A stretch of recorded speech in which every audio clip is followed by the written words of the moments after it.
Sir, progressive card అని మార్కుల card అని ఒకటి ఇస్తారు. పిల్లగానికి తక్కువ మార్కులు వచ్చినాయి. ఈ తక్కువ మార్కులు రావడానికి కారణం ఏంటి? ఒకటి. రెండోది, అసలు అది ఎవరు తప్పు అలా తక్కువ మార్కులు రావటం? మార్కుల కార్డులు నిజంగా పిల్లల యొక్క నైపుణ్యాన్ని కానీ, పిల్లల యొక్క సామర్థ్యాన్ని కానీ, వాళ్ళ యొక్క ఐక్యూను కానీ, వాళ్ళ నిజమైనటువంటి తెలుగుని కానీ అవి ప్రతిబింబిస్తాయా? This is very big debate sir. Assessment అనేది చైల్డ్ యొక్క ఐక్యూ కానీ ఇవి ఎక్కడి నుంచి వస్తున్నాయంటే ప్రైవేట్ కార్పొరేట్ నుంచి వాళ్ళు అంటించినవి. మనం చిన్నప్పుడు బడికి పోయినప్పుడు మన ప్రోగ్రెస్ కార్డ్ లేదు, మన టీచర్లు అసెస్ చేసేది, మన పేరెంట్స్ చెప్పేది మీవాడు ఓకేనా అని చెప్పి, మీవాడు పాటలు పాడతాడా అని చెప్పి, మీవాడు డాన్స్ కూడా వేస్తాడా. వీటి ప్లేస్ లో ఈ కార్పొరేట్ ప్రైవేటైజ్ చేసి దీన్ని మార్క్స్ కు దించారు. సో అసెస్మెంట్ మొత్తం నెంబర్స్ కు దించారు. సో ఈ నెంబర్స్ వల్ల ఏమైందంటే విచిత్రం ఏంటంటే మన రాష్ట్రంలో కానీ దేశంలో కానీ రాజ్యము ఒక మోడల్ గా ఉండాలి, కానీ ప్రైవేట్ ఇన్స్టిట్యూషన్స్ మోడల్ అయింది. ఈ మధ్య కూడా ముఖ్యమంత్రులు వాళ్ళు మాట్లాడుతున్నప్పుడు గవర్నమెంట్ స్కూల్ కార్పొరేట్ లాగా చేస్తాం. అది తప్పు వ్యవహారం. అది ప్రభుత్వ స్కూల్ సమన్యాయం కోసం ఉంటాయి, మీ స్కూల్ అట్లా చేయండి అని చెప్పాలి, కానీ మీ స్కూల్ లాగా మేము చేస్తాం అనేది. సో ఈ క్రక్స్ ఎక్కడ వచ్చిందంటే ఈ మార్కులు వీటితో వచ్చింది.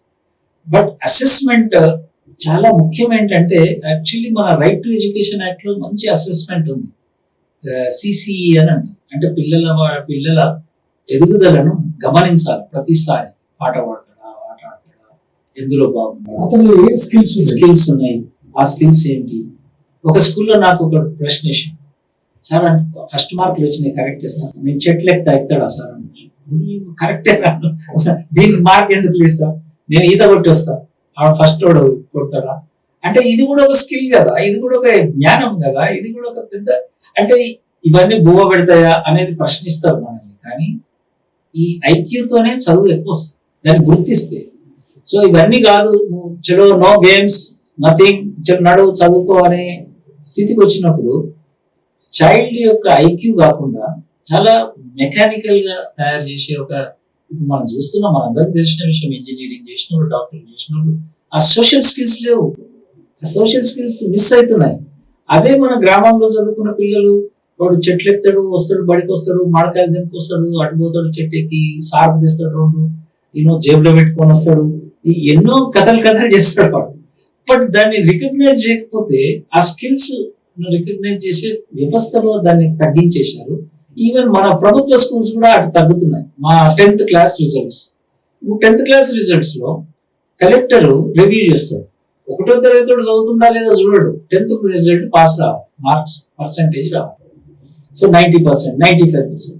సో అన్ని కూడా నారాయణలు, చైతన్యులు, మన్ను మశానాలు అన్ని వచ్చి చేరి మన స్కూల్ వ్యవస్థనే, అది ఏ దేశంలో లేదు ఇట్లా. అది ఇంకోటి చాలా విచిత్రం. ఇది ఇంత అభివృద్ధి చెందిన దేశాలు, క్యాపిటలిస్ట్ దేశాలు, మనది ఇంకా ఇంత మంచి రాజ్యాంగం రాసుకున్నాం, సమన్యాయం కావాలని రాసుకున్నాం, ఇవన్నీ ఎగిరిపోయినాయి సార్.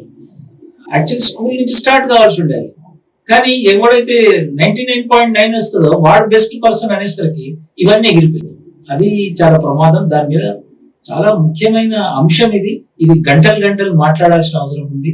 అంటే మేధావులు మాట్లాడుతున్నారు కానీ ఎంతసేపు మళ్ళీ అందులోకే వెళ్తున్నారు. పొలిటికల్ ఇష్యూ ఇది. ఇంకోటి మన పౌరులను ఎలా తయారు చేస్తున్నాం అనే పొలిటికల్ ఇష్యూ, ఆ పొలిటికల్ ఇష్యూ కూడా మిస్ అయిపోయింది. సార్, 10 ఏళ్ళ పిల్లగాడు అనుకున్నాం, కారణాలు ఏమైనప్పటికీ ఆయన బడికి పోలేదు. ఇప్పుడు వారికి అనిపిస్తాను నేను బడికి పోవాలని. రకరకాల కారణాలు కావచ్చు, ఆరోగ్యం కావచ్చు, ఆర్థిక స్థితిగతులు కావచ్చు, ఏదైనా కావచ్చు, అల్లరి కూడా కావచ్చు. ఇప్పుడు బడికి పోవాలనిపిస్తాను. అట్లా బడికి పోయే పిల్లగాళ్ళకు ఇప్పుడు ఏ బడికి పోవాలి, పోతే ఏ క్లాసులో కూర్చోవాలి, అటువంటి వాళ్ళకి ఏమైనా ప్రత్యేకమైనటువంటి సిలబస్ కానీ ప్రత్యేకమైనటువంటి కోర్సు కానీ ఉందా? యాక్చువల్లీ ఇది కూడా చాలా ఇంపార్టెంట్. నా పని అంతా దాని మీదనే చేసిన. మీరు ఇప్పుడు ఇంట్రడక్షన్ చెప్పిందంతా కూడా నా పని. యాక్చువల్లీ ఇది చెప్పాలి మీకు, ఒక గ్రామంలో మేము స్టార్టింగ్ మాకు ఇదంతా తెలియదు, ఈ డిబేట్ తెలియదు, ఈ ప్రశ్న కూడా తలెత్తలేదు మాకు. 16 మంది పూలు దింపుతారు ఇక్కడ రంగారెడ్డి జిల్లా. పూలు దింపే అమ్మాయిలు 16 మంది వచ్చారు. ఆ 16 మంది స్కూల్ పోదామని వచ్చారు. Different age group, 9 year old, 10 year old, 8 to 9, ఎప్పుడు బడికి పోలేదు, పూలు దింపేది. స్కూల్కి తీసుకుపోయినాం. స్కూల్ వాళ్ళు అన్నారు, సార్ వీళ్ళు 1వ తరగతిలో కూర్చోవాలి, ఎందుకంటే మా రూల్ అది, 1 నుంచి చదవాలి. సో పిల్లలు ఏమన్నారంటే, సార్ మా దోస్తులంతా 4-5 ఉన్నారు, అండ్ల చేర్పిస్తే పోతాం, లేకపోతే లేదు. అంతే కదా. మేము 6 నెలలు కష్టపడ్డాం ఈ పిల్లలు తీసుకురావడానికి. ఒక్క మాటలో పిల్లలు ఏం చెప్పారు, మీరు మమ్మల్ని అట్లా చేయడానికి వీల్లేదు, మేము రాము. సో అప్పుడు మేము గమనించి, ఈ పరిస్థితి గమనించి, వీరికి కావాల్సిన సామాగ్రి, వీరికి కావాల్సిన సపరేట్ మెకానిజం డెవలప్ చేసి, ఈ పిల్లలు, ఇంకొకటి మేము నమ్మింది ఏంటంటే, పెద్ద పిల్లలు కూడా చదవగలరు, వాళ్ళు ఇంకా పెద్దగా అవుతారు. సో మేము చెప్పింది ఏం లేదు, వాళ్ళు తిరిగిన పరిసరాలనే మేము చదువు చెప్పింది. వాళ్ళని అడిగేది, అరే మేకలు ఏ ఆకులు తింటాయి, టకా 50 చెప్పేది. మామూలు స్కూల్లోనే చెప్పండి. సో బావి దగ్గరికి పోయినప్పుడు ఎంత దూరం పోయినాము, ఎంతసేపు అయింది, ఇవన్నీ లెక్కలు చెప్పేది. ఎన్ని మేకలు ఉన్నాయి, ఎన్ని తక్కువైనాయి, పోయిన సంవత్సరం ఎన్ని ఉండే. వాళ్ళు అసలు ఈ పుస్తకం కన్నా ఎక్కువ చదివి పారేసేది. అరే ఇంకోటి చెప్పు సార్, ఇంకోటి చెప్పు. ఇంకోటి పిల్లలు పదాలు, కథలు వస్తాయి, పాటలు వస్తాయి. మీరు చెప్తున్న పిల్లలు ఎక్కువ మంది దళిత పేద వర్గాల నుంచి ఉంటారు. వాళ్ళు పాటలు పాడితే అసలు డప్పు కొడతాం, పాటలు పాడతారు. మేము ఆయనకి పొడుపు కథలు వస్తాయి. ఇవన్నీ చెప్పుకుంటా పోతే ఆ పిల్లలు తొందరగా నేర్చుకున్నారు. ఆ నేర్చుకున్న తర్వాత మేము స్కూల్కి పంపించాం. సో లాటరల్ ఎంట్రీ అనేది యూనివర్సిటీలో ఉండే గానీ పాఠశాలల్లో లాటరల్ ఎంట్రీ లేకుండా ఈ బ్రిడ్జ్ కోర్స్ అన్నాం మేము. ఈ బ్రిడ్జ్ కోర్స్ వల్ల ఇది ఒక ఉపాయం ఉంది, ఇప్పుడు కూడా అవసరం ఇది.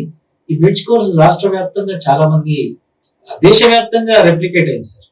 ఆ ఊర్లో 16 మంది పిల్లలు కనుక మాకు చెప్పి ఉండకపోతే, ప్రశ్నించకపోతే ఈ బ్రిడ్జ్ కోర్స్ రాక దేశవ్యాప్తంగా ఇప్పుడు గవర్నమెంట్ పాలసీ.